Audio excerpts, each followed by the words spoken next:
Assalamualaikum Ustaz. Waalaikumsalam warahmatullahi wabarakatuh. Gimana caranya agar hidup kita tenang? Ya tenang kan. Gimana caranya agar hidup kita tenang? Tenang kan. Anda kenapa sampai nggak tenang gitu? Nggak tenang itu kan perkaranya bisa karena berbuat maksiat. Ya orang berbuat maksiat, berbuat salah itu pasti nggak tenang. Atau karena mohon maaf ya terlalu banyak terbawa oleh urusan dunia, sehingga kehidupannya dipaksa untuk mengerjakan berbagai aktivitas duniawi yang membuat dia terasa lebih sibuk, capek, lelah, sehingga tidak mendapatkan ketenangan yang dimaksudkan. Jadi kalau terlalu banyak ngejar dunia atau juga berbuat maksiat, maksiat dengan ngejar dunia itu berbeda. Nah, kalau maksiat itu sudah otomatis menyalahi ketentuan Allah. Nggak boleh mencuri, nggak boleh korupsi, nggak boleh berbohong, Makanya ketika melakukan, hatinya menolak. Karena di antara makna fitrah itu dan fungsinya adalah cenderung kepada kebaikan. Jadi ada fitrah dalam jiwa kita, di kolbu kita, itu disebut dengan fitrah takwa namanya. Ya, Quran surah 91 Asy-Syams ayat 7-10, wa nafsin wa ma sawwaha fa'alhamaha fujuraha wa taqwaha. Nah, jiwa takwa ini yang mendorong kita selalu pada kebaikan. Ya, kejujuran, kesabaran, kemuliaan, dan menolak keburukan-keburukan. Karena itu kalau ada seseorang itu berkata yang tidak benar, dia berdusta, hati kecilnya pasti menolak. Itu nggak benar ya. Ada orang mau mencuri misalnya kan, atau korupsi misalnya, itu terpikir berbuat yang nggak bagus, hatinya pasti menolak, ada gejolak dalam dirinya. Nah, itu yang membuat dirinya nggak tenang. Nah, yang kedua, bukan maksiat, tapi terlalu banyak mengejar dunia sehingga lupa dengan urusan akhirat, lupa dengan ibadah. Ya, dia bekerja formal, benar, dia nggak menyalahi aturan, dia nggak korupsi, tapi dia berangkat dari gelap, pulang gelap lagi, menempuh perjalanan, kerja lagi, kena kemacetan. Nah, itu potensial akumulasi ini menimbulkan kepenatan, kegelisahan, capek, lelah, sehingga muncul pencarian. Nah, itulah dunia. Walaupun saat dia mengerjakan itu, dia mengerjakan tidak dalam konteks bermaksiat, tapi karena terlampau lelah mengerjakan itu dan penat, nah, rohnya kan menuntut. Di tubuh kita kan ada 3 bagian. Ya, ada fisik di bagian luar, kemudian ada akal ya di pikiran, yang ketiga itu ada hati, ada jiwa spiritual. Masing-masing harus mendapatkan porsinya. Ya, ini kalau bagian tubuh luarnya aja yang makan, fisiknya yang makan, mengonsumsi, tidur, istirahat. Ya, kemudian akalnya nggak pernah dipakai, nggak pernah belajar, nggak pernah baca, nggak pernah apa. Ini akalnya juga bisa protes, tumpul, nggak nyaman. Ya, sebaliknya juga, kalau dia misalnya ya makan, minum, kerja, aktivitas, olahraga, akalnya dipakai, dia baca dan sebagainya, tapi rohnya nggak pernah diberikan porsinya. Dia nggak pernah ibadah, nggak pernah sholat, nggak pernah baca Quran dan sebagainya. Maka ini yang generator kehidupannya, ini sumber ketenangannya, maka tetap akan gelisah. Karena itu ditemukan betapa orang pintar, ya kan, kerja keras dan sebagainya, tapi ya rohnya nggak terisi, banyak yang bunuh diri. Ya, di Jepang terjadi, ya kan? Atau bahkan setidaknya ada orang-orang kaya yang sudah hebat, pinter-pinter, ya di akhir hidupnya apa yang dia kerjakan? Ya cuma datang terapi, nanam kangkung, nanam cabai, gitu kan, datangnya untuk mencari ketenangan karena rohnya nggak terisi. Maka Islam, alhamdulillah, ya agama yang sangat komplit, memberikan pencerahan sekaligus arahan dan pedoman dalam berkehidupan. Fisiknya dituntun, pikirannya juga dimotivasi untuk terus ditingkatkan, pintar sampai ke level yang tertinggi, dan rohnya diberikan porsinya untuk menunaikan ibadah sehingga mendapatkan asupan-asupan menu bagi rohnya.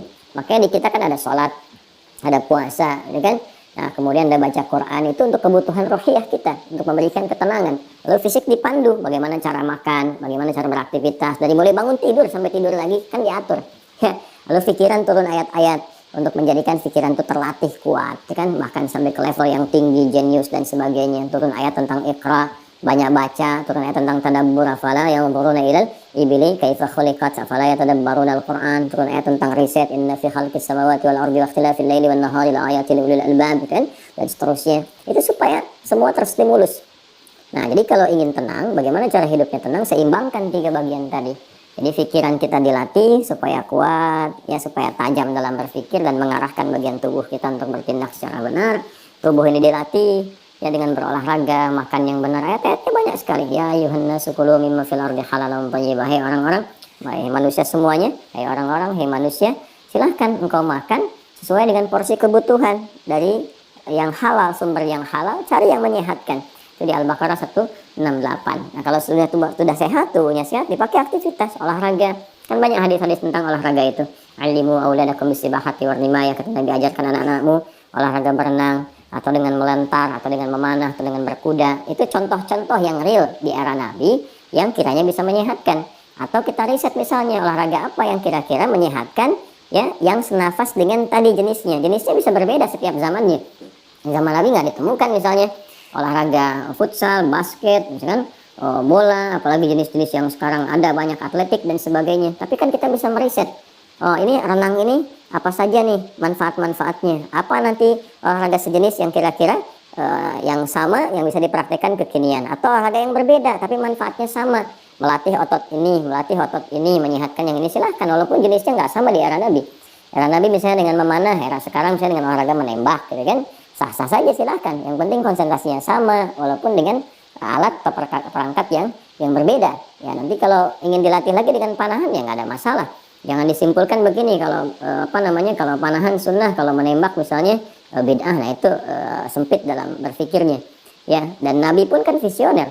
Di zaman Nabi mengatakan, ajarkan anak-anakmu berenang. Berenang di mana? Di padang pasir. Ya kan? Kan tidak mudah mendapatkan tempat renang, ya kan? Nah, tapi kita tarik ke sekarang kan itu visi yang panjang. Kalau di riset, oh di berenang ini ada olahraga yang menyehatkan otot ini, otot itu, untuk cedera, untuk saraf kejepit, untuk macam-macam misalnya. Nah, itu sesuatu yang bisa kita riset, lalu kita bisa keluarkan jenis-jenis baru yang mengambil dari manfaat itu. Itulah riset. Itulah riset. Nah, terkait dengan ketenangan ini, apa amalan pokoknya? Karena ketenangan bagian dari pikiran yang disupport oleh keadaan jiwa. Jadi intinya di kolbu, ketenangan itu intinya di kolbu. Jadi kalau kolbunya nggak tenang, hatinya nggak nyaman, hatinya nggak tenang, itu kebawa ke pikiran. Makanya orang-orang kena penyakit hati, sekalipun dia sehat tubuhnya, ya jenius otaknya, tapi kena penyakit hati. Dia kena penyakit iri. Ya, iri kan iri hati. Saya belum pernah dengar iri akal, iri pikiran, ya, atau iri mata, ya, iri kaki, iri tangan, nggak ada. Yang ada iri hati. Ya, dengki misalnya, ria, itu penyakit hati semua. Makanya orang dengki, orang hasad itu pasti hidupnya nggak tenang. Ya, orang berilmu, tapi dia kena penyakit hati, iri kepada orang berilmu yang lain, itu nggak tenang hidupnya. Ya kan? Orang kaya, tapi dia pendengki, kaya terhadap dirinya sendiri, ya, dan dia dengki dengan kekayaan orang lain, itu gak akan tenang. Dia terus pikirin bagaimana melampaui orang itu, bagaimana supaya dia celaka dan sebagainya. Itu yang sangat berbahaya. Maka untuk menenangkan diri itu, amalan-amalannya tidak ada yang lain kecuali meningkatkan ibadah, meningkatkan amal soleh, meningkatkan ketaatan. Semua jenis amal soleh itu di Quran disebut dengan zikir. Disebut dengan apa? Zikir. Salat misalnya namanya zikir di Quran, disebutkan dengan zikir. Quran surah ke-20 Taha di ayat ke-14, innani anallahu la ilaha illa ana fa'budni wa aqimis salata lidzikri. Sayalah Allah, kata Allah, tidak ada Tuhan yang layak dipertuhankan dan disembah kecuali saya.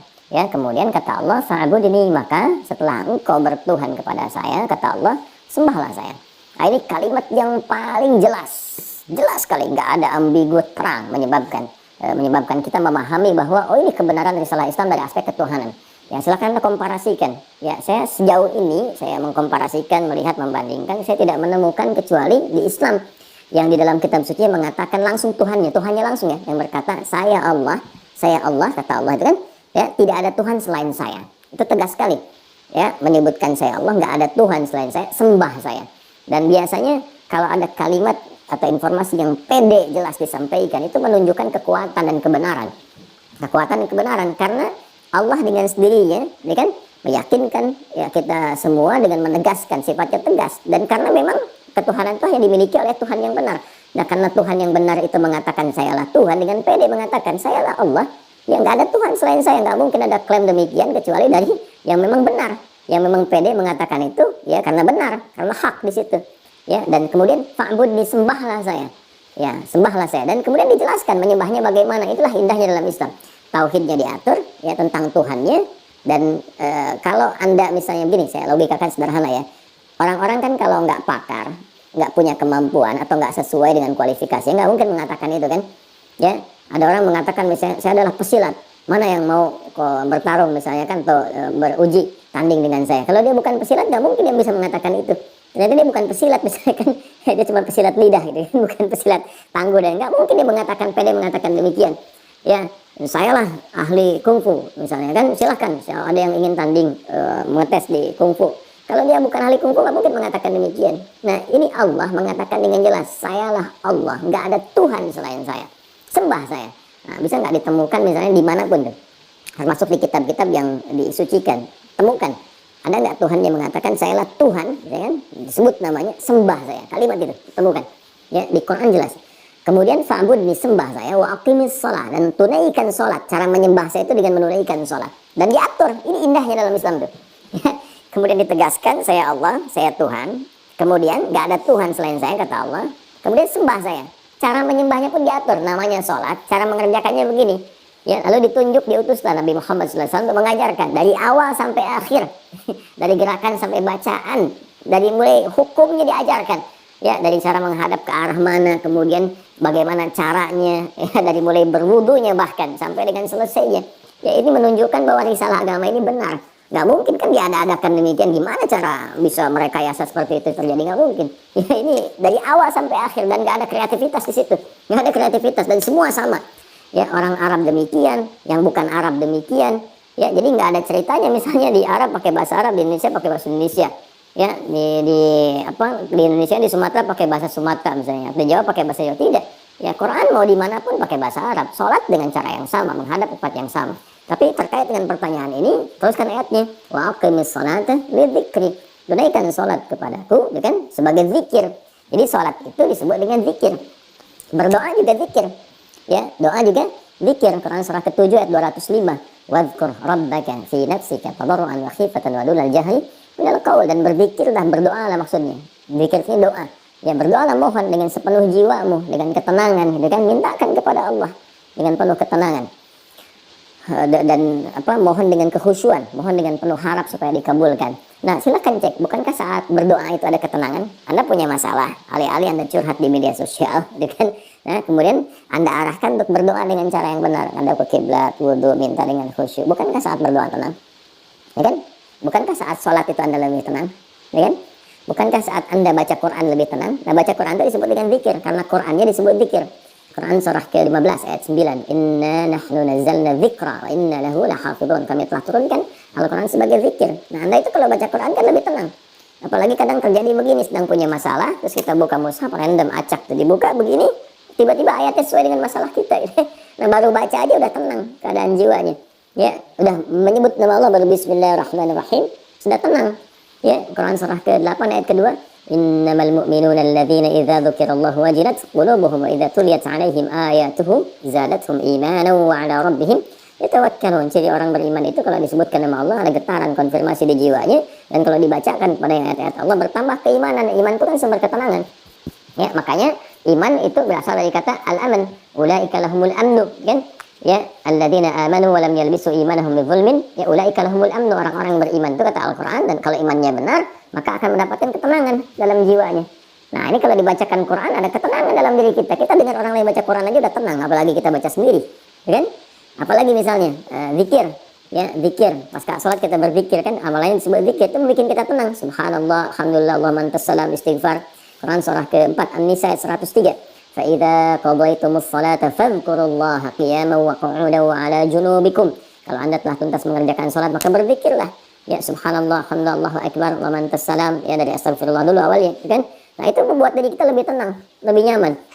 Nah, itu semua amalan tadi disebut dengan zikir. Karena itu disimpulkan dari Quran surah ke-13 Ar-Ra'd di ayat ke-28 ketika Allah berfirman, "Ala bi dzikrillahi tatma'innul qulub." Yakinkan pada dirimu. Ala itu harfu taukid, bukan hanya ikhbar.